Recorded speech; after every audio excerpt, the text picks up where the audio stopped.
Bismillahirrahmanirrahim. Assalamualaikum warahmatullahi wabarakatuh.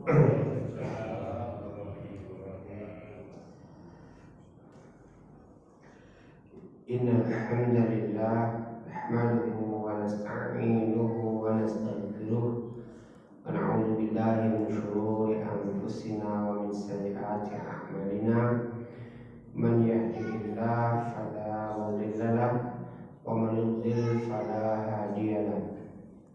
Asyhadu an la ilaha illallah wahdahu la syarika lahu wa asyhadu anna Muhammadan abduhu wa rasuluh alladzi la nabiyya ba'dahu, amma ba'd. Bapak Ibu, saudara dan saudariku, kaum muslimin dan kaum muslimat sidang jamaah salat Isya yang dimuliakan oleh Allah Subhanahu wa taala. Alhamdulillah, kembali di kesempatan malam hari yang berbahagia ini kita menyanjung dan memuji Allah Subhanahu wa taala dengan seindah-indahnya sanjungan dan sebaik-baiknya pujian, karena atas berkat rahmat, hidayah, taufik dan inayah dari Allah Subhanahu wa taala, hari ini kita diizinkan bersua, bertemu dan berjumpa, berkumpul di salah satu rumah dari rumah Allah Subhanahu wa taala di bumi ini dalam keadaan sehat walafiat. Mudah-mudahan perkumpulan dan pertemuan kita ini adalah pertemuan dan perkumpulan yang diberkahi oleh Allah Subhanahu wa taala. Mudah-mudahan hasil dari perjumpaan ini tumbuh subur iman di hati dan bertambah keilmuan di dada ini. Dan di atas ilmu yang bertambah, iman yang tumbuh subur, di atasnya kita beramal. Dan mudah-mudahan amal kita adalah amal yang beristiqomahan, dan mudah-mudahan di sisa-sisa umur kita ini, kita isi waktu kita, hari-hari kita dengan kesungguhan beramal.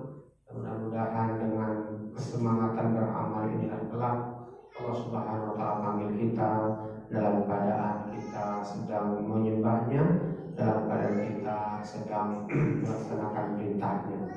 Mudah-mudahan di atas husnul khatimah kita semuanya dipanggil Allah Subhanahu wa taala. Amin ya Allah, amin ya Rahman, amin ya Rabbal alamin. Hari ini Pak, kita akan membahas tema-tematik lagi ya Pak ya. Kemarin kita sudah bahas tentang masalah ikhlas ya Pak ya. Sekarang kita bahas tentang masalah tentang marah. Bagaimana Islam, agama kita ini memandang atau mendudukkan marah itu. Boleh kita marah? Boleh. Tapi ternyata dalam Islam itu ada posisinya Pak. Jadi hamba Allah yang cerdas, hamba Allah yang bertakwa, mereka tahu bagaimana memposisikan, menundukkan marah itu.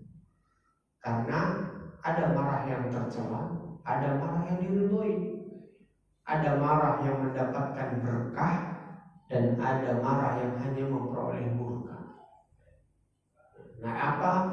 Bagaimana marah yang tercela itu, bagaimana marah yang penuh dengan berkah itu? Di malam hari inilah kita akan mengupasnya, membahasnya, sehingga kita tahu bagaimana Islam agama kita ini mendudukkan sebuah kata yang tersebut dengan marah. Nah, Bapak-bapak, ibu-ibu yang dimuliakan oleh Allah Subhanahu wa taala.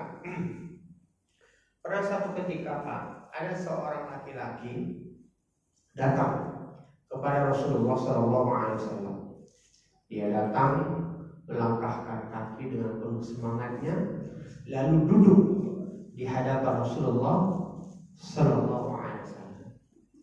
Lalu laki-laki ini pun menyampaikan maksud dari tujuannya datang menghadap Rasulullah SAW. Ia sampaikan dengan sebuah pertanyaan, bukan pertanyaan, sebuah pernyataan, ya Pak, pernyataan. Dia berkata, ya Rasulullah, ausini. Wahai Rasulullah SAW, berikan aku wasiat. Jadi dia minta wasiat Pak, minta wasiat. Nah, ketika laki-laki ini berkata, wahai Rasulullah SAW, berikan aku wasiat, Rasulullah SAW berkata, la taghdab, jangan marah. Ini wasiat yang pertama. Nah, laki-laki ini mengulangi lagi Pak pertanyaannya atau pernyataannya dengan pertanyaan yang sama, dengan permintaan yang sama, ya Rasulullah ausini. Anggapannya mungkin di wasiat yang kedua ini beda, itu Pak ya. Kan yang pertama udah wasiatnya jangan marah. Ternyata wasiat yang kedua sama Pak, la taghdab, jangan marah. Jangan marah. Nah, karena yang kedua juga masih pesan wasiat jangan marah, ulangi lagi yang ketiga, ya Rasulullah ausini, wahai engkau utusan Allah Subhanahu wa taala, berikan aku wasiat. Ternyata jawabannya masih sama Pak, la taghdab, janganlah engkau mudah marah. Jangan mudah marah. Lihat Pak, Rasulullah SAW memberikan wasiat 3 kali kepada laki-laki ini untuk jangan mudah marah, jangan gampang marah, jangan mudah tersulut. Jangan tersulut. Dan Rasulullah SAW Pak, kalau berkaitan dengan diri pribadi beliau, Rasulullah Ibunda Aisyah radhiyallahu anha menyatakan Pak, man taqama Rasulullah sallallahu alaihi wasallam li nafsihi qat. Rasulullah SAW Pak tidak pernah marah kalau itu berkaitan dengan urusan pribadi beliau. Kita kan kadang-kadang begitu ya Pak ya. Kalau tersinggung, mana harga diriku gitu Pak ya. Nanti Bapak murah Pak, ada harganya ya Pak ya. Bisa ditawar Bapak ya Pak ya. Iya, dia injak-injak harga diriku. Nanti Bapak ada harganya ya Pak ya. Pasang barcode atau Pak kalau ada harganya Pak. Ya kan Pak, biar mudah di-scan gitu Pak ya. Jadi tahu berapa harga marah Bapak gitu kan Pak ya. Iya, kita kan begitu Pak. Kadang harus beralasan harga diri. Ini atas nama harga diri. Kemana harga diriku? Ada ternyata harga diri Bapak ya Pak ya. Berarti ini Pak, ternominalkan harga diri Bapak ya Pak ya. Janganlah Pak, harga diri kita mahal Pak. Orang nggak perlu tahu berapa harga diri kita kan Pak ya. Ya kan Pak? Sepakat ya Pak. Iya Pak, saya kalau ada ngomong harga diriku, saya ngomong berarti ada harganya dirinya Pak ya. Berarti mudah ditawar. Tinggal Bapak ajukan pertanyaan Pak, wah di biro itu ya. Iya kan Pak? Kan dia punya harga, sebutkan dong harganya berapa gitu ya Pak ya. Ya Pak. Rasulullah SAW berkata, Pak, man taqama Rasulullah SAW bi nafsihi. Rasulullah SAW nggak pernah marah kalau itu berkaitan dengan urusan pribadi beliau. Pak, Rasulullah SAW diutus oleh Allah Subhanahu sebagai seorang Rasul Pak. Diutus untuk menyampaikan suara langit, petunjuk untuk penduduk bumi, keselamatan mereka hidup di dunia sampai ke akhirat nanti. Tapi apa balasan yang beliau dapat Pak? Beliau dituduh orang gila. Ya Pak. Muhammad itu orang gila. Padahal dulu Pak, sebelum Rasulullah SAW berdakwah Pak, beliau sebut itu Pak, Rasulullah SAW sebutkan Al-Amin. Apa dia Al-Amin Pak? Yang bisa dipercaya Pak. Yang bisa dipercaya. Masa orang yang bisa dipercaya ini Pak dituduh sebagai orang gila? Itu Pak. Dan gilanya mereka ini Pak, asli Pak, ini gila nih orang. Kaum musyrik itu gila itu Pak. Pak, mereka ini musuhan Pak sama Rasulullah Pak. Mereka musuhan. Mereka berperang Pak. Tapi ketika mereka mau safar Pak, wah, kok Pak Haji udah pulang? Makan kurma kita ini Pak.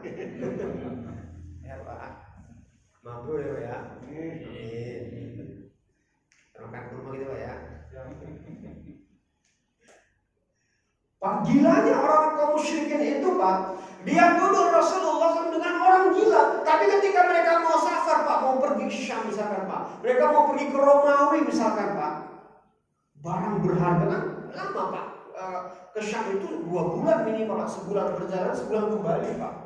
Perjalanannya sebulan, kembali aja sebulan, berarti di sono kan sebulan, 3 bulan lah Pak ya.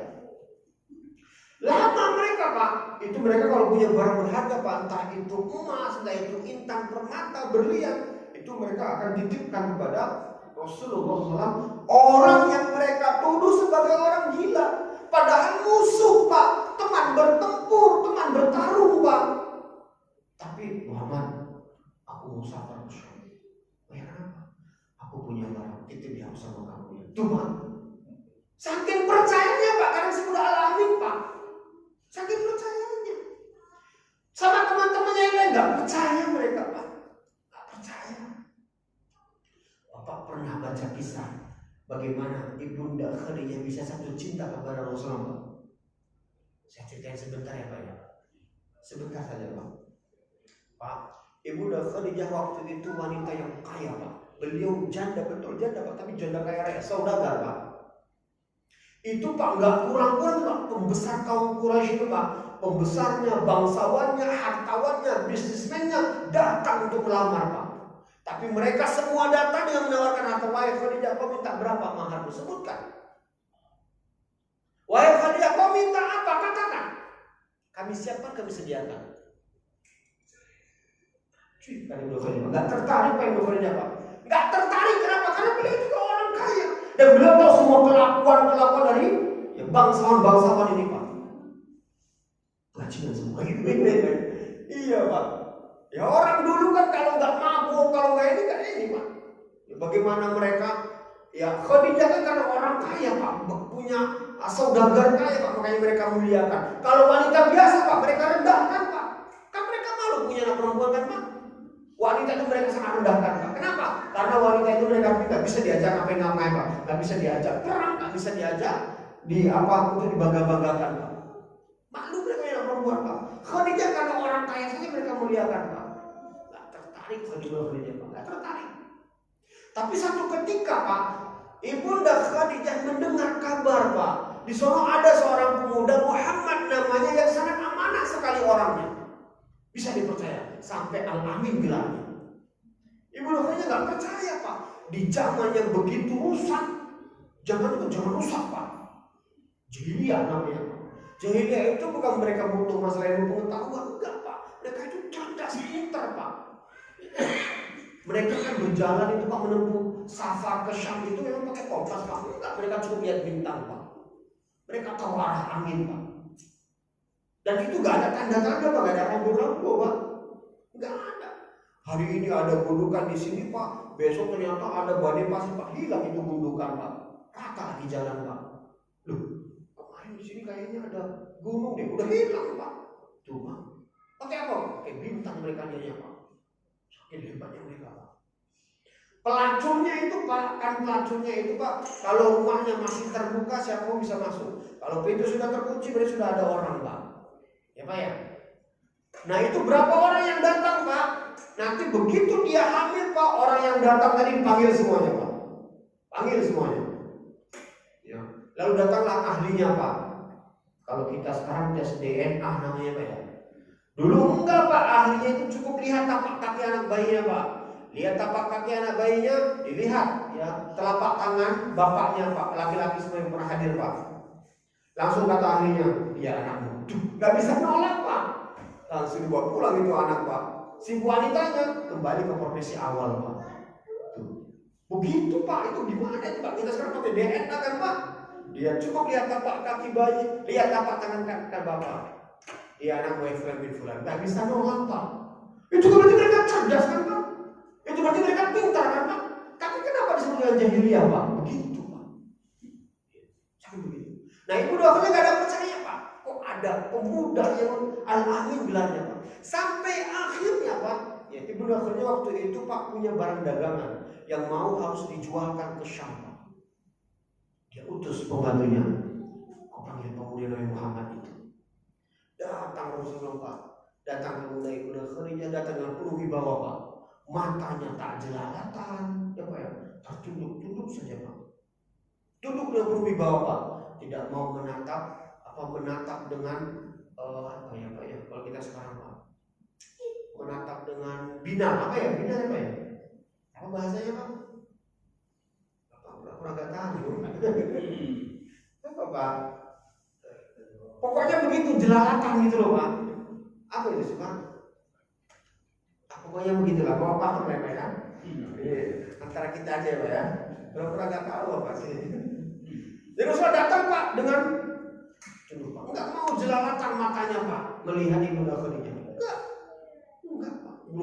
Dari pandangan pertama sudah kagum Pak, ini pemuda luar biasa ini. Begitu memuliakan wanita Pak. Dan enggak ada angkuhnya, enggak ada sombongnya. Dia katakan, "Oh ya Muhammad," aku namanya Muhammad. "Engkau lah seorang pemuda yang manusia memberi kebenaran, betul kan?" Gelar itu manusia memberikan. Dan aku tak meminta. Wih, wibawa banget Pak. Wibawa Pak. Ngomongnya cuma sepatah, dua patah kata, tapi dalam maknanya Pak ya. "Wahai Muhammad, aku punya barang dagangan. Maukah engkau mendagangnya ke Syam? Kalau engkau mau, maka engkau akan kuberikan upah separuh dari dagangan ini." Mau gitu doang Pak. Ini Pak, begitu dia pulang Pak, Ibunda Khadijah langsung kagum Pak, di sini pemuda luar biasa wibawanya, luar biasa ya, berkarismanya gitu Pak. Honda ya Pak ya. Karisma kan Pak? Iya. Bapak nggak hafal ya Pak ya. Begitu Pak. Akhirnya Pak, Ibunda Khadijah bawa suruh Rasulullah berdagang Pak. Dan beliau Pak mengutus satu mata-mata Pak, itu mata-mata Rasulullah. Siapa nih Pak? Namanya Maisarah. Maisarah itu Pak nama perempuan, nama laki-laki. Kalau di Indonesia nama Mbak Maisarah ya. Itu nama laki-laki Pak. Dan kalau itu perempuan Pak, itu tuduhan keji Pak. Berarti Rasulullah itu Pak berdua-duaan dengan perempuan ini kan Pak. Ketika safar ke Syam dan pulang dari Syam Pak, berdua-duaan dengan perempuan, itu tuduhan keji itu Pak. Maisarah itu nama perempuan, nama laki-laki Pak. Jadi Maisarah, kau amati ini orang. Kau amati, kau ikuti, dan kau laporkan semua tidak tahu yang kepadaku. Ini udah putus mata-matanya Pak. Itu Pak Maisarah itu Pak selama di perjalanan kagum Pak.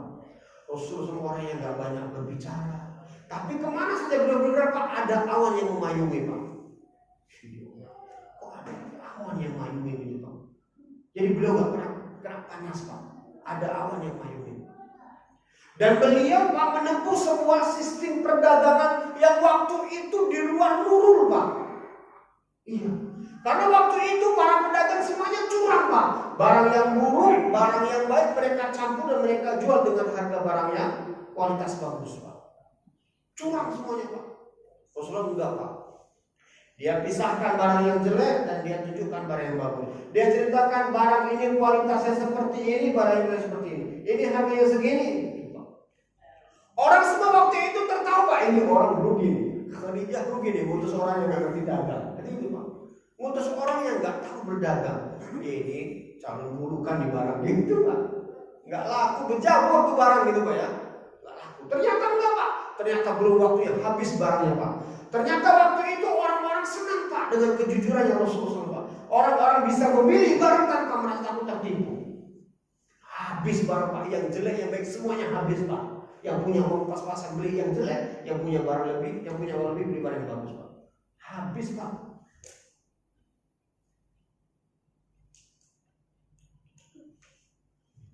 Habis Pak barangnya Pak.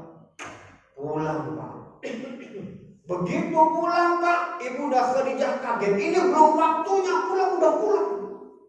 Pedagang-pedagang yang lain belum ada yang datang Pak. Rasulullah pulang Pak.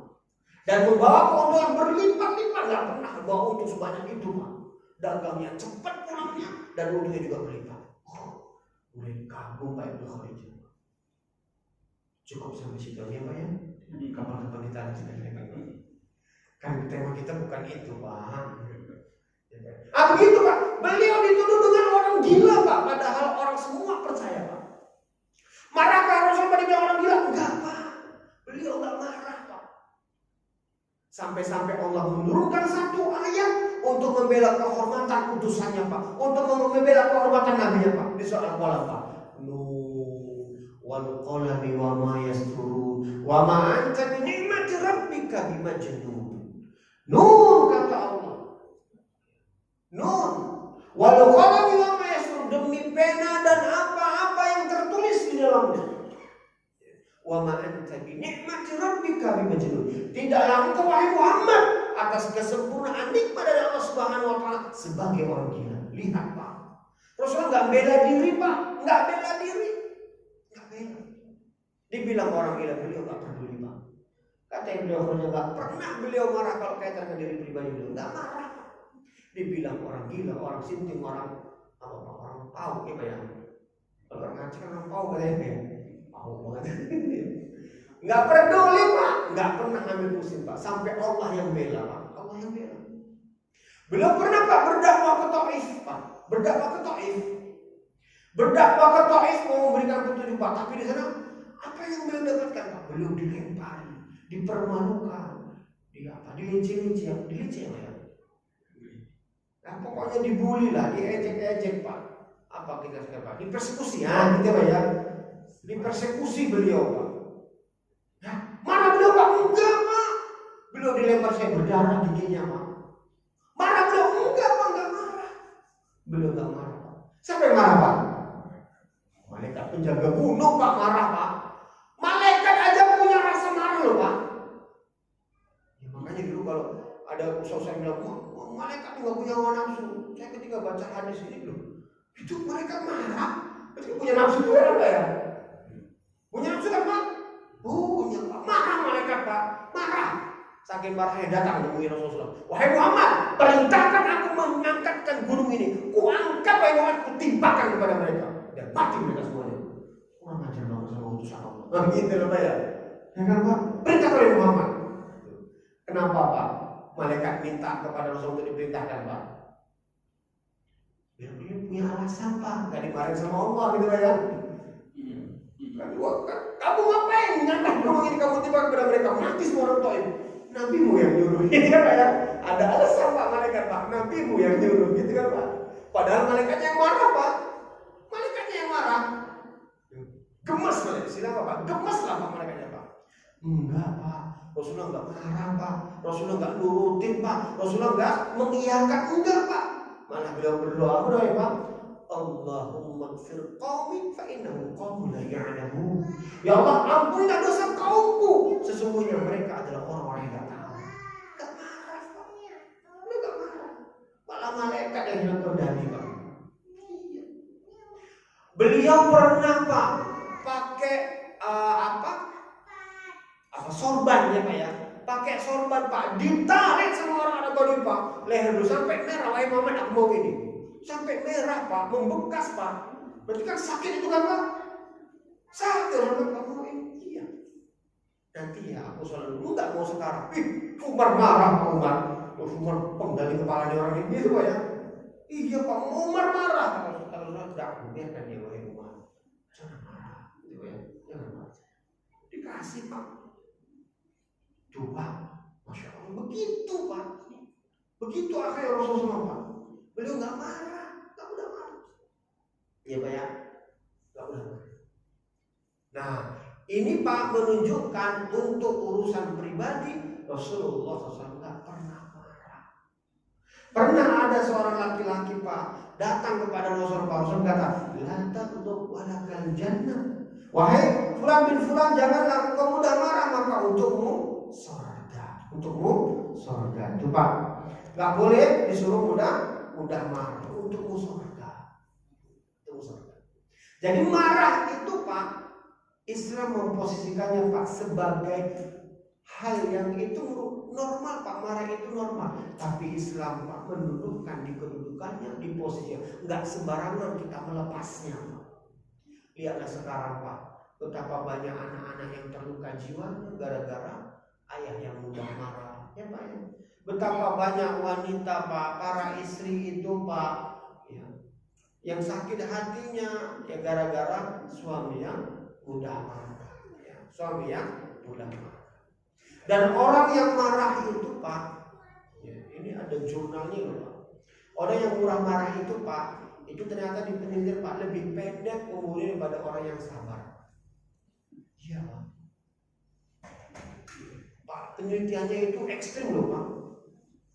Iya Pak, ini ada orang Pak, dia dikasih, pokoknya dikasih makanan buat kita sekarang beracun lah gitu Pak. Makanan yang berkolesterol tinggi, berlemak tinggi, pokoknya itu Pak. Makanan yang beracun lah buat kita Pak. Ada yang satu makanannya sehat-sehat Pak, tapi makanan yang beracun tadi Pak, dia orang yang murah senyum, mampu mengendalikan emosinya, bisa menahan marahnya. Yang tadi meledak-ledak Pak, ternyata yang lebih cepat mati udah marah loh Pak. Iya Pak. Makanya Bapak jangan mudah-mudah marah Pak, cepat mati ya. Iya Pak, karena marah itu Pak, kita ini ada namanya ini Pak, hormon kortisol Pak. Hormon kortisol itu Pak, kalau dia sudah terlepas Pak, itu alarm Pak. Alarm apa? Semua organ tubuh akan bereaksi Pak. Oh, hormon kortisol keluar, semua bereaksi Pak. Bereaksi apa? Jantung jadi berdinamika, darahnya jadi mengalir dengan kencang Pak. Wajahnya memerah, badannya bergetar Pak. Ngomongnya itu Pak. Wah itu Pak. Iya Pak, marah. Kita sekarang lupa. Saya itu naik motor tuh Pak, di lampu merah tuh Pak. Di klakson Pak, itu memang udah lampu hijau sih Pak. Klakson, klakson Pak. Padahal di depan saya belum jalan loh Pak. Saya diklaksonin. Saya tengok ke belakang, sabar Pak. Saya juga nggak mau kok Pak nginep di sini ya. Kalau di depan sudah jalan, saya juga jalan Pak. Ya kan Pak? Tapi di depan belum jalan, kita kan nggak jalan Pak. Saking nggak sabarnya Pak. Waduh, saya nggak sabar ya Pak. Ya, begitu Pak. Kita sekarang Pak hanya gara-gara balap-balapan itu bisa sampai cuma diancungin jari begini, marah Pak. Banyak apa sih Pak ya Pak ya? Bapak digini marah nggak Pak? Marah Bapak kan Pak? Padahal dia begini Pak, Bapak buat gimana Pak? Buat begini. Kenapa kita marah gitu loh Pak? Cuma diginiin doang Pak, marah kita Pak. Emosi langsung kita. Kan itu Bapak yang mengartikan begini itu artinya jelek gitu kan Pak ya? Kalau Bapak buat persepsi Pak, Bapak berikan ini pemaknaan itu artinya bagus gitu. Bapak marah nggak Pak? Nah, itu mah jempol bagus gitu kan Pak ya? Kan Bapak langsung marah kan Pak? Begitu Pak, mudah kita marah. Padahal begitu kita marah Pak, organ tubuh kita semuanya bereaksi Pak. Jantungnya ya Pak ya, jantungnya, sarafnya, peredaran semua bereaksi Pak. Ya, bereaksi. Nah, begitulah Pak. Jadi Islam tidak merekomendasikan kita mudah marah. Ya, karena marah itu tidak sehat dan marah itu tidak baik Pak. Ya, tidak baik. Ya, dan betapa banyak akibat-akibat yang buruk dari marah itu. Nah sekarang kita mau tanya Pak, marah bagaimana yang terpuji? Marah bagaimana yang diridhoi? Marah yang bagaimana yang itu memang Allah Subhanahu wa Ta'ala merestui? Marah yang bagaimana Pak? Kata Ibunda Aisyah radhiyallahu anha, beliau berkata, ya, ketika beliau menerangkan man taqama Rasulullah sallallahu alaihi wasallam bi nafsihi, Rasulullah sallallahu alaihi wasallam enggak pernah marah untuk urusan pribadinya illa kecuali beliau marah apa Pak? Ya. Illa apa Pak? Ayyan taqima hurmatullah. Kecuali beliau akan marah ketika itu berkaitan dengan kehormatan Allah. Kalau itu berkaitan dengan agama ini Pak, syariat ini Pak, misalkan agama ini dilecehkan, agama ini direndahkan, agama ini diolok-olok, itu kita marah Pak. Jadi kita marah karena agama Allah. Alasannya karena membela, memuliakan agama Allah. Itu kita marah Pak. Nah kita sekarang untuk urusan agama Allah, mau digimana aja kita tidak marah. Kita marah ketika maksiat itu tersebar Pak. Bapak marah ketika apa? Di samping rumah Bapak ada tetangga Bapak yang kumpul sapi gitu Pak ya. Apa yang lebih Pak? Kalau kebukan kegedean Pak ya. Itu Bapak marah Pak. Kenapa? Ya. Karena ketika Bapak tahu dan Bapak membiarkan itu, sebetulnya Bapak sedang mengundang datangnya azab Allah dan Bapak merestui datangnya itu azab. Bapak diam. Dan diamnya kita dari kemaksiatan Pak, kita itu kata Rasul Pak apa Pak? Syaitan yang bisu. kita itu syaitan harusnya Pak, tapi ya nggak ngomong. Ya. Kenapa Pak? Karena kita diam, kata orang as-sukutu alamatul ridha. Diam itu tandanya kita setuju. Diam itu tandanya kita oke, merestui. Kalau kita marah, kita bereaksi, kita nggak terima, itulah bentuk dari pembelaan kita terhadap agama ini. Itu kita marah, Pak. Itu yang kata Rasulullah, man ra'a minkum munkaran falyughayyirhu biyadihi, fa illam yastati' fa bilisanihi, fa illam yastati' fa biqalbihi, wa dzalika 'adaful iman. Siapa di antara kalian, kata Rasulullah, yang melihat kemungkaran, maka rubahlah kemungkaran itu dengan tangan kalian. Kalau nggak mampu, rubah dengan lisan kalian. Jadi ada pengingkaran yang kita lakukan, Pak. Ada marah yang kita luapkan, Pak. Ya, kenapa? Bukti kita tidak ridho dengan kemungkaran itu. Bukti kita tidak terima dengan kemaksiatan itu.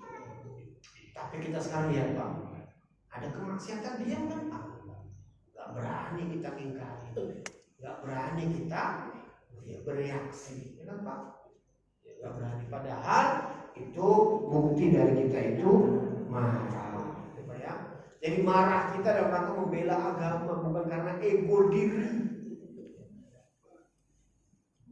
bukan karena ego diri, bukan karena kita takut dengan resiko, enggak. Tapi kita marah memang karena agama, ya Pak ya, karena agama itu. Nah, Ibunda Aisyah radhiyallahu anha menyatakan, "Fayantaqimu lillahi biha." Maka Rasulullah itu marah karena Allah, Pak. Kenapa? Karena kehormatan agama, kehormatan syariat itu dilanggar. Berarti beliau marah itu bukan karena hawa nafsu, bukan karena cinta dunia, bukan karena kepentingan duniawi mereka itu terenggut, ya, bukan. Tapi beliau marah karena Allah. Beliau marah karena Allah. Hadis ini sahih, Pak, diriwayatkan oleh Imam Bukhari dan Imam Muslim. Ya. Jadi beliau marah itu alasannya karena agama. Ini yang kata Rasulullah, "Laisa syadidu bisur'ah, innama syadidu alladhi yamliku 'aqlan nafsuhu 'inda al-ghadab." Orang yang kuat itu, kata Rasul, bukan orang yang pandai berkelahi, jago berkelahi, bukan. Tapi orang yang kuat itu orang yang mampu mengendalikan diri ketika dia sedang emosi. Kalau untuk urusan pribadinya, kalau untuk urusan dirinya, tapi kalau untuk urusan agama, dia marah. Ya, dia marah. Dan ini, Pak, bukti umat yang terbaik. Di surat Ali Imran ayat 110, Allah Subhanahu wa ta'ala berfirman, "Kuntum khaira ummah ukhrijat lin-nas, ta'muruna bil ma'ruf wa tanhauna 'anil munkar." Kalian, kata Allah Subhanahu wa ta'ala, adalah umat yang terbaik yang Allah Subhanahu wa ta'ala munculkan ke tengah-tengah manusia. Jadi umat Islam itu umat yang terbaik, Pak, yang Allah hadirkan di muka bumi ini di tengah-tengah manusia. Ta'muruna bil ma'ruf, mereka mengajak kepada kebaikan, wa tanhauna 'anil munkar, dan mereka mengingkari, mereka itu marah terhadap perkara-perkara yang munkar. Itu, Pak. Jadi marahnya itu semuanya karena Allah, bukan karena hawa nafsu, bukan karena pribadi, bukan karena ego diri, enggak.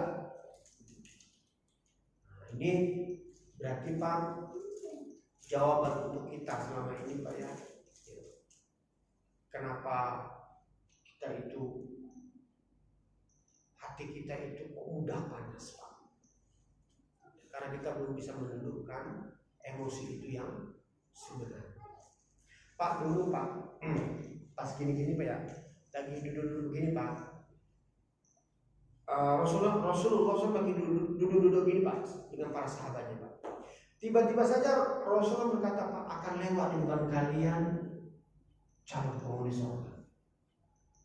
Dilihat, Pak, siapa, Pak? Ternyata orangnya biasa, Pak. Cuma kelihatan wajahnya itu basah, jenggotnya masih basah, bekas kena air wudu, dan dia menenteng sendalnya, Pak. Besoknya begitu lagi Pak. Rasulullah SAW berkata akan lewat di hadapan kalian calon penghuni surga. Calon surga. Dan lewat siapa? Orang yang kemarin lagi Pak. Dengan keadaan yang sama Pak. Wajahnya masih basah, bekas kena air wudu. Jenggotnya masih menetes, bekas tetesan air wudu. Dan dia menenteng sendalnya. Besoknya Pak, hari yang ketiga sama Pak. Rasulullah berkata akan lewat di hadapan kalian calon penghuni surga. Dan yang lewat orangnya itu lagi Pak. Ada sahabat yang penasaran Pak. Apa tuh amalan orang ini? Mungkin dia punya amalan spesial, amalan yang istimewa sehingga dia calon dari penghuni surga. Datanglah sahabat ini Pak, nemuin orang ini. Dia ngomong, wahai fulan bin fulan, aku nginep di rumahmu ya. Aku sedang ada masalah sama orang tuaku dan aku lagi gak mood. Boleh gak aku tinggal di rumahmu 3 hari saja? Kata orang itu, boleh silakan. Tinggallah Pak, sahabat tadi Pak, di rumah orang tadi Pak, tinggal. Selama dia tinggal itu dia awasin orang ini apa ya amalan istimewanya Pak. Dilihat baca Qurannya, ya biasa aja. Oh mungkin dia rajin sedekah. Dilihat sedekahnya, ya gak ada Pak. Oh mungkin dia ini ahli sholat malam. Dilihat sholat malamnya Pak, ya gak sholat malam Pak. Ya bangunnya ketika mau azan subuh itu beliau bangun Pak. Beliau sholat witir, habis sholat witir baru beliau ya sholat sunnah fajar itu udah sholat biasa Pak. Mungkin dia ini orang yang ahli puasa Pak. Ditengok pagi harinya dia gak puasa Pak, sarapan juga, makan juga. 3 hari Pak dia amati Pak, dipatok-patok Pak, gak ada yang istimewa amalannya. Biasa kok disebut calon penghuni surga ya. Sampai akhirnya sama tadi bilang, wahai fulan, hari ini aku izin pulang. Aku mau jujur sama kamu. Sebetulnya aku tidak sedang ada masalah sama orang tua. Cuman kami pernah duduk bersama Rasulullah SAW. Rasulullah SAW menyatakan akan lewat di hadapan kami calon penghuni surga. Dan yang lewat waktu itu adalah engkau. 3 hari berturut-turut Rasulullah SAW menyatakan akan lewat calon penghuni surga. Dan yang lewat engkau terus. Sehingga aku penasaran. Aku bertanya-tanya apa sih amal istimewamu, spesialmu sehingga engkau calon penghuni surga. Makanya aku izin di rumah. Dan kudapati engkau tak melakukan amal yang istimewa. Tak ada amal yang spesial. Engkau biasa seperti orang-orang yang lainnya. Beliau berkata begini, Pak. Ya sebagaimana yang kau lihat, emang demikianlah aku. Ya udah terima kasih ya. Sudah diizinkan nginep 3 hari, aku izin pulang. Ketika dia mau pulang Pak, berapa langkah dia sudah pergi Pak, sudah membalikkan badannya Pak. Dipanggil lagi sama orang tadi. Wahai fulan bin fulan, sebentar. Balik dia. Ada apa Pak? Aku memang tidak memiliki amalan sebagaimana yang engkau ceritakan. Amalan itu sebagaimana yang engkau lihat sendiri. Tapi aku punya satu amalan. Apa itu? Bertanya nih, apa itu? Penasaran Pak. Beliau bilang begini Pak, di malam hari ketika aku mau tidur, maka aku lepaskan semua beban-beban kemarahanku. Kalau ada orang yang menyakitiku, aku maafkan. Ada orang yang menggibahiku, aku maafkan. Kalau ada orang yang sampai kena marah olehku, maka aku mohon ampun kepada Allah. Kulapangkan jiwaku untuk jauh dari hal-hal yang membuat aku marah. Aku sudah memaafkan semua orang-orang yang menyakitiku dan aku tidak menyimpan dendam buat mereka. Oh, kata sahabat itu, ini mungkin amalanmu. Ya Pak ya, bersihnya hati Pak. Kalau kita mah ya Pak, yang marahnya pagi sampai besok pagi masih kita ingat kan Pak? Iya Pak, makanya kita mimpinya serem terus kan Pak. Oh sambil tidur bawa marah ya Pak ya? Sambil tidur kita bawa marah, bawa dendam Pak. Iya Pak. Oh ini mungkin amalanmu katanya Pak. Ya. Kok begitu lapang dada, mudah memaafkan, tak menyimpan amarah, tak menyimpan dendam.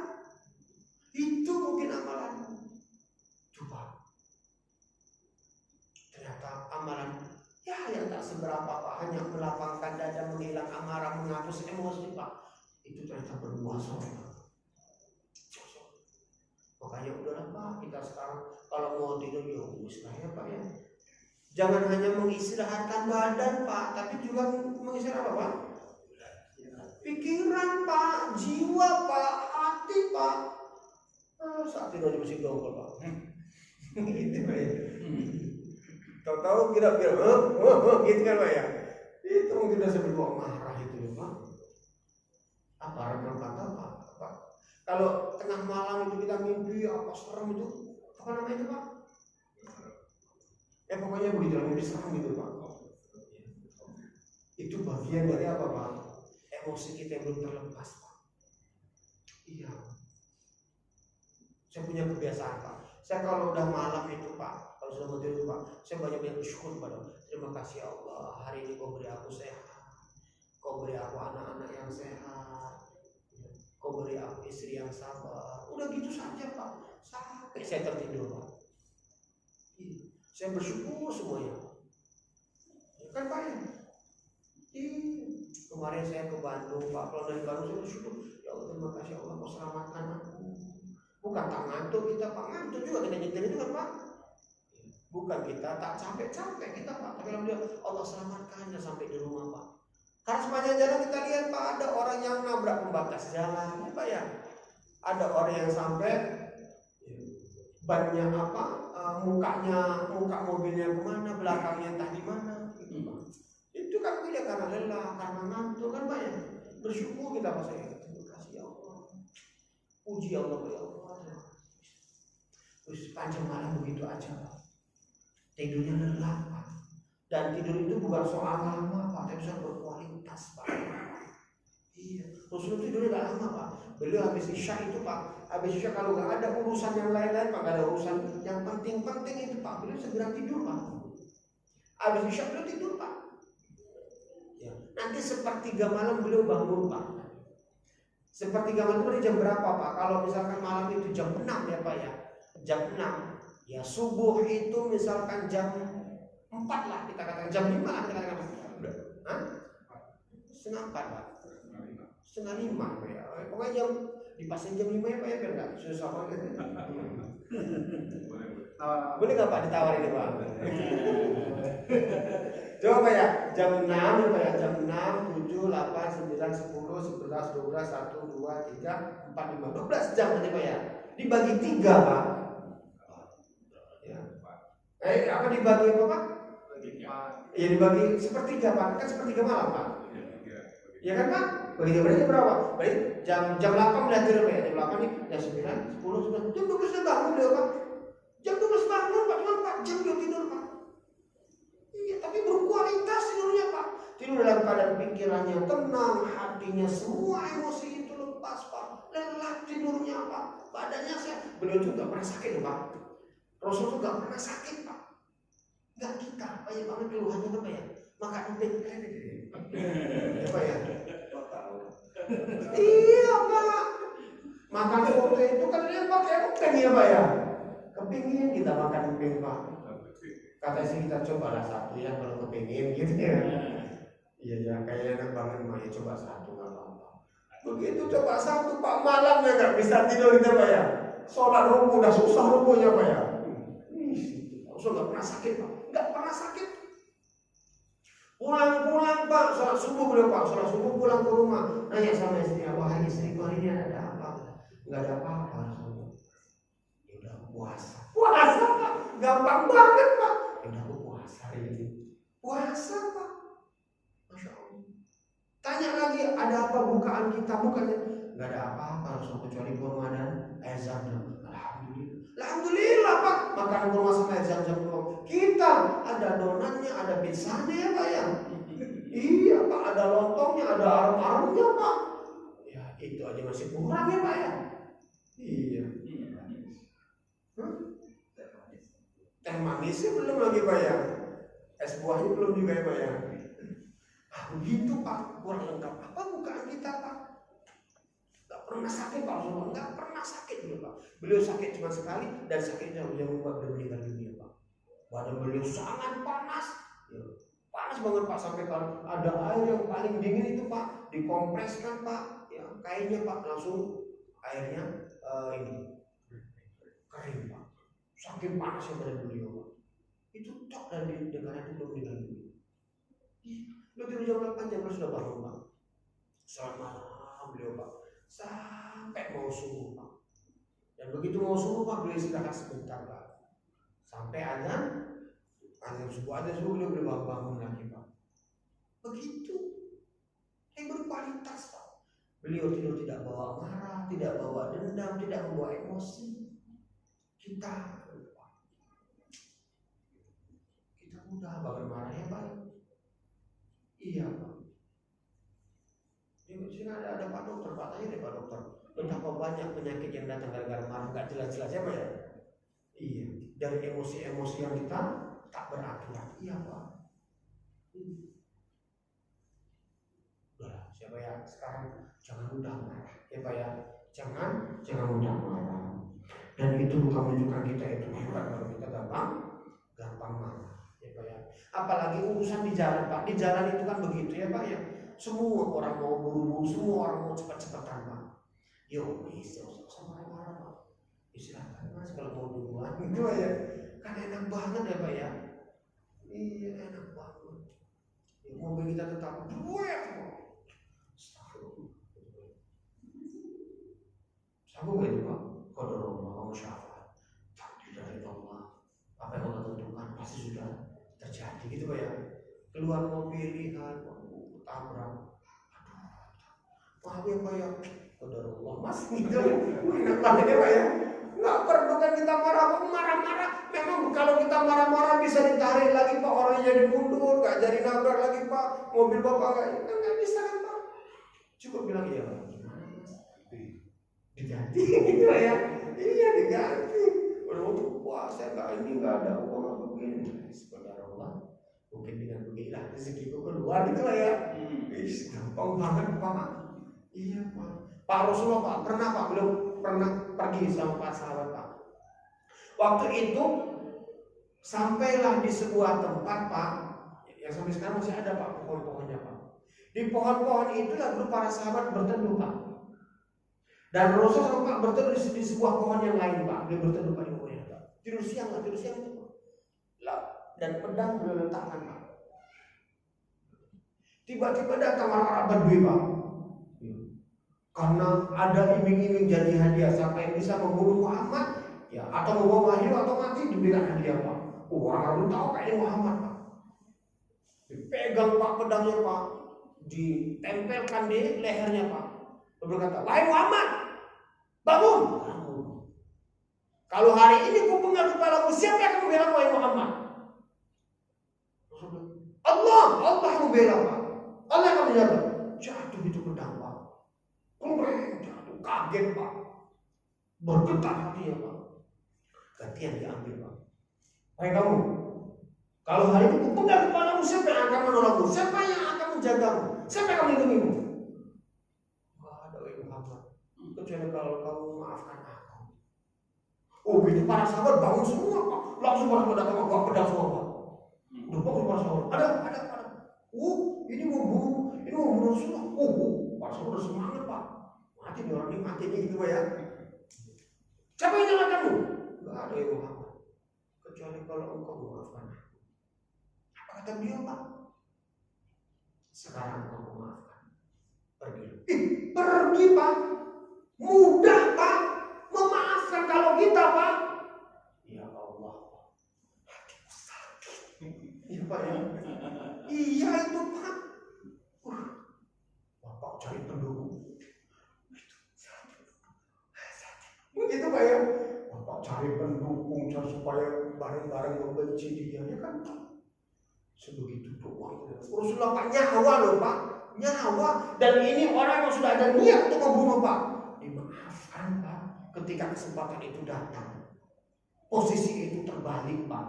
Dimaafkan. Kalau kita Pak hanya alasan harga diri ya Pak ya. Iya. Semua kita cerita, kamu tahu gak dia itu? Yakin tidak hatiku. Sakitnya dibawa Pak sampai 7 keturunan Pak, ngomong sama anaknya juga, kamu anak Bapak wasiatkan jangan main ke rumah dia, jangan main sama anak dia. Kenapa Pak? Kan bapaknya marah. Tapi kamu anakku. Kalau kamu main sama dia, kamu bukan anakku. Begitu Pak. Sampai anaknya di sini Pak. Saudara saya begitu Pak. Saya sedih Pak. Mohon gara-gara cuma ini Pak. Bapaknya meninggal, dipikir bapaknya itu gak adil bagi warisan Pak. Musuh Pak, kakak beradik Pak, itu paman-paman saya itu Pak. Bermusuhan Pak. Dan anaknya semua juga musuhan Pak. Padahal anaknya gak ngerti apa-apa. Apa yang tahu ditularkan marah bapaknya, marah ibunya Pak ya. Begitu Pak, padahal begitu mati gak ada di bawah itu harta kan Pak ya. Gak ada Pak di bawah Pak hartanya itu Pak. Dan mati dengan membawa kemarahan, mati dengan membawa dendam Pak. Saya pernah, ya orang hidup pernah ya kita bermasalah, pernah Pak ya. Saya pernah bermasalah sama orang Pak. Tapi begitu saya sadar, saya WA Pak. Lebaran saya minta maaf Pak. Saya datang ke rumahnya Pak. Datang ke rumah dia kamu menerima juga Pak. Marah banget dia kayaknya Pak ya. Saya WA nggak dibalas Pak. Sampai terakhir saya WA begitu. Saya sudah mohon ampun kepada Allah dan saya secara pribadi sudah minta maaf sama kamu. Sekarang terserah, kalau kamu mau membawa kemarahan ini sampai mati silakan. Tapi aku cukup sampai di sini. Gitu. Dan itu Pak menjadikan saya lega. Saya sekarang ketemu dia biasa Pak. Biasa. Dulu sebelum saya lawan seperti itu Pak, saya ketemu sama dia aja marah Pak. Dengar nama dia aja marah Pak. Iya Pak. Dan sekarang dia Pak, kalau ketemu sama saya enggak mau Pak. Enggak mau. Berarti sekarang apa Pak? Berpindah posisi itu. Iya Pak. Begitu kita sudah mau melepaskan, ya memaafkan itu kan Pak, bukan berarti melupakan Pak. Bukan berarti kita melupakan kesalahan, enggak, kita akan ingat kesalahan dia Pak. Tapi melupakan itu untuk menyehatkan Pak. Apa memaafkan itu untuk menyehatkan jiwa kita Pak, melapangkan hati kita Pak, menyehatkan hidup kita Pak. Karena kalau marah itu terus kita bawa Pak, dia akan terus menghimpit kehidupan kita, dan dia akan terus mengganggu pikiran kita, dan dia akan mengganggu pula pola tidur kita Pak. Buat apa? Bisa lepaskan saja Pak. Memaafkan bukan berarti Bapak itu rendah diri. Memaafkan bukan berarti Bapak itu kalah. Memaafkan bukan berarti Bapak itu rendah, bukan Pak. Tapi maafkan untuk menyelamatkan jiwa Bapak, hidup Bapak, hati Bapak, pikiran Bapak. Ngapain marah itu dibawa? Ya Pak, sampai tidur lengket di sini, ya Pak, berkarat. Ngapain Pak? Jangan sampai Bapak mau meninggal dunia, ya karena masih ada marah, Bapak nggak meninggal dunia. Dulu Pak, orang nggak meninggal itu karena masih ada marahnya Pak. Ya sudah, ya Pak ya. Nah demikianlah Pak, Islam mengajarkan kita di dalam ya, marah, yang menyalurkan marah kita ya.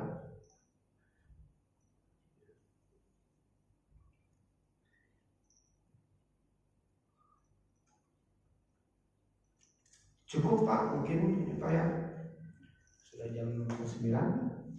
Ini mungkin yang ingin disampaikan Pak. Akhirnya kita mohon ampun kepada Subhanahu wa Ta'ala atas kemarahan kita selama ini, atas emosi kita yang tak terkendali. Dan mudah-mudahan Allah Subhanahu memberikan kita hati yang lapang, jiwa yang tenang. Kita punya emosi Pak, tapi dudukanlah emosi itu sebagaimana Islam yang telah menetapkan. Kita bisa marah Pak, tapi marahlah karena Allah. Jangan pernah marah hanya karena diri kita. Karena marah atas diri kita Pak, yakin deh Pak, syaitan ikut berkontribusi dalam. Tapi kalau marah karena Allah, maka syaitan tidak akan pernah bisa ikut-ikutan Pak. Tak mungkin dong Pak, syaitan ikut marah dan ada maksiat kan Pak? Ayo marah kata syaitan, marah. Itu saatnya kamu untuk marah. Gak mungkin Pak, besok gak mungkin Pak, ya kan Pak? Itu ada maksiat, marah dong, marah. Gak mungkin Pak, gak mungkin. Malah syaitan bilang, tak usah, itu mau urusan pribadi orang, ngapain ganggu-ganggu. Udah masing-masing aja, hidupnya masing-masing, jangan ganggu. Dosa juga dosa dia, kan gitu kan Pak ya? Ya kan Pak?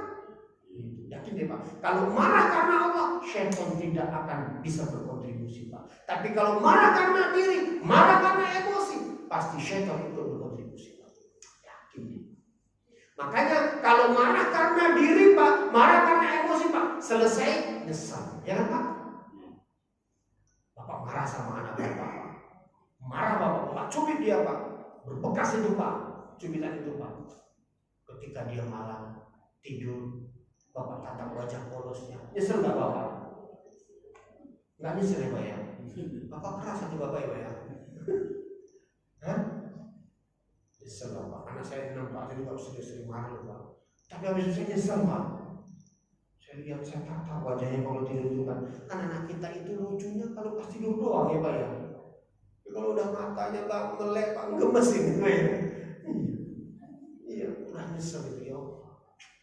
Kok kayak gitu lah aku sebagai ayahnya. Tak layak sekali aku sebagai bapak. Nyesel kita Pak. Nyesel kita. Itu bukti Pak, syaitan ada berkontribusi Pak. Ketika syaitan itu pergi, kesadaran itu datang Pak. Dan ketika kesadaran datang Pak, disitu kita menyesal. Ya kan Pak? Bapak marah sama istri Pak, lepas kendali Bapak, lepas kontrol Bapak. Pasti setelah itu Bapak nyesel. Ya kan Pak? Itu bukti Bapak menyesal. Itu bukti syaitan ada dalam marah Bapak. Tapi kalau marah karena Allah, syaitan tidak akan pernah bisa turun Pak. Karena tak mungkin syaitan itu marah di atas perkara maksiat, dosa yang Bapak marah di atasnya. Ini mungkin Pak yang kita sampaikan mengenai manfaatnya. 8:30 waktu kita jadwalkan dan sekarang sudah sampai waktu. Mungkin ada pertanyaan Pak, monggo Pak yang mau tanya Pak. Wassalamualaikum. Ini dokumennya Pak.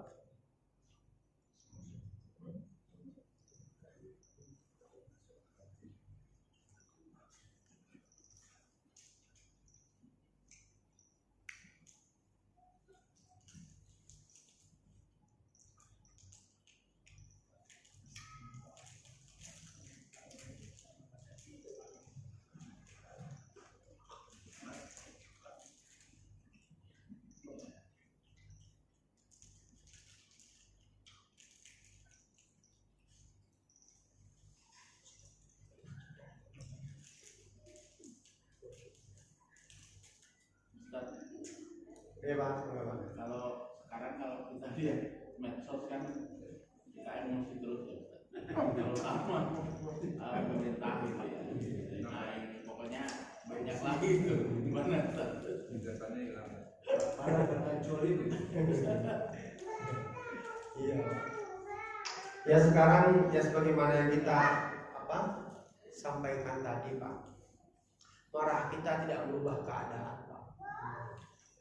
Kita kecewa pasti Pak. Kita nggak terima jelas Pak. Dan kita melihat kenyataan bagaimana kezaliman itu ada di hadapan Pak. Ya kita marah iya Pak. Tapi kan pertanyaannya ada nggak solusinya? Ada nggak perubahan yang bisa kita lakukan Pak? Ada nggak perubahan Pak dengan demo itu Pak?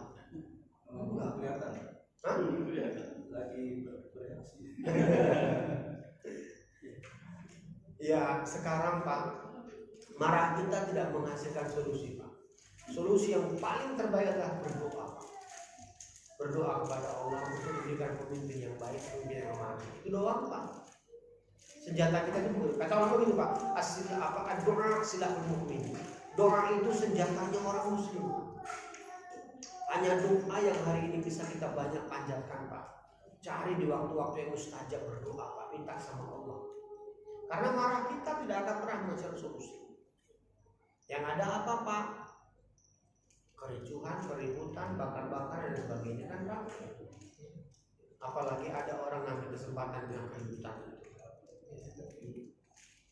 Ya sudahlah, berdoa saja Pak. Berdoa, minta kepada Allah untuk diberikan pemimpin yang baik.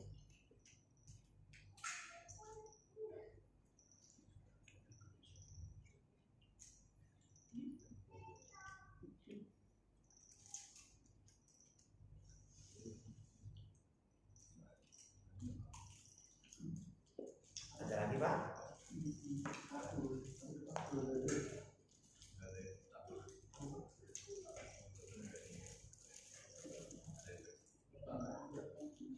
Kalau kita dulu memilih pemimpin yang sekarang ternyata nggak bagus, itu gimana bersama? Kalau Bapak dulu Pak memilihnya dengan penuh keyakinan, Bapak memilihnya itu dengan penuh pertimbangan, dan Bapak memilihnya itu memang siap bertanggung jawab, ya Bapak termasuk berkontribusi Pak.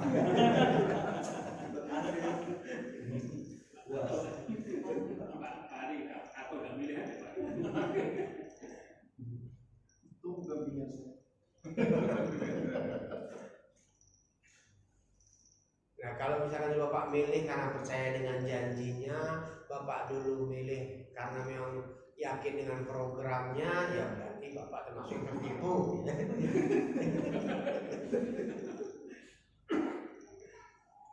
Ya gimana lagi Pak? Sebetulnya pemimpin kita hari ini cerminan kita, Pak. Cerminan kita. Rakyat pemimpin itu kan terpilih dari rakyat, Pak. Rakyat itu bagaimana kebanyakannya, begitulah pemimpin mereka. Ya begitu kata Ali bin Abi Thalib, Pak. Ali bin Abi Thalib begitu, Pak. Ketika ada orang Khawarij yang menghujat dia, wahai Ali bin Abi Thalib, dulu di zaman Umar, katanya, zaman Umar, di zaman Abu Bakar, kita hidup dengan aman, nyaman, penuh dengan kemakmuran. Di zaman Umar pun demikian. Zamanmu sekarang banyak keributan, banyak pemberontakan, banyak kesulitan. Apa kata Ali bin Abi Thalib, Pak? Di zaman Abu Bakar, di zaman Umar, rakyatnya kayak aku dan semisal dengan aku. Di zamanku rakyatnya kayak kamu dan semisal kamu, gitu Pak. Suka protes gitu. Suka protes.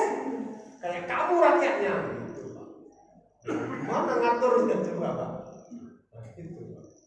Itu Ali bin Abi Thalib ketika memuji orang-orang Khawarij, Pak. Orang-orang Khawarij kan orang yang selalu ini Pak, memberontak kepada pemerintah, Pak. Kata betul begitu. Di zaman Umar kayak seperti aku, tunduk, patuh, taat.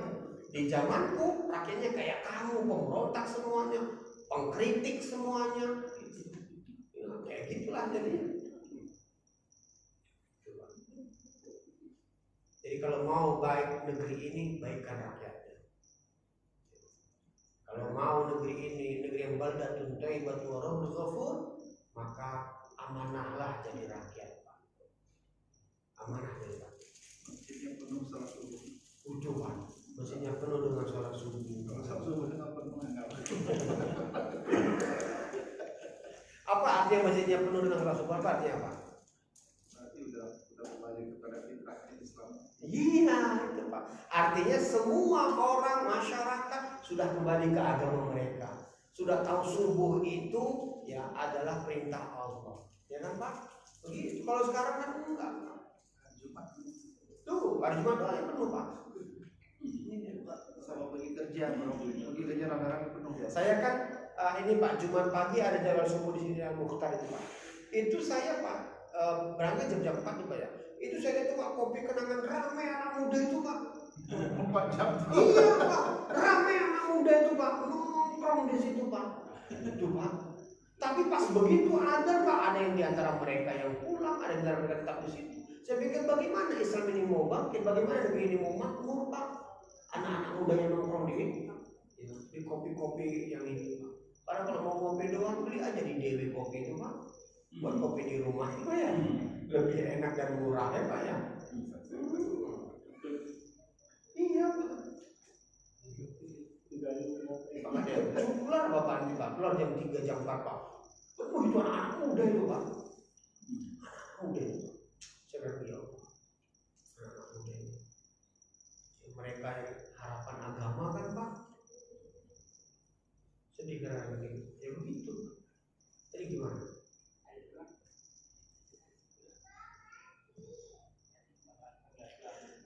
Mungkin cukup ya Pak ya. Wassalamualaikum warahmatullahi wabarakatuh. Terima kasih Bapak Ibu atas perhatiannya. Saya mohon maaf kalau ada kata-kata yang kurang berkenan, itu yang kurang sopan. Kepada Allah Subhanahu wa taala saya mohon ampun, dan kepada Bapak Ibu semuanya saya mohon maaf. Assalamualaikum warahmatullahi wabarakatuh.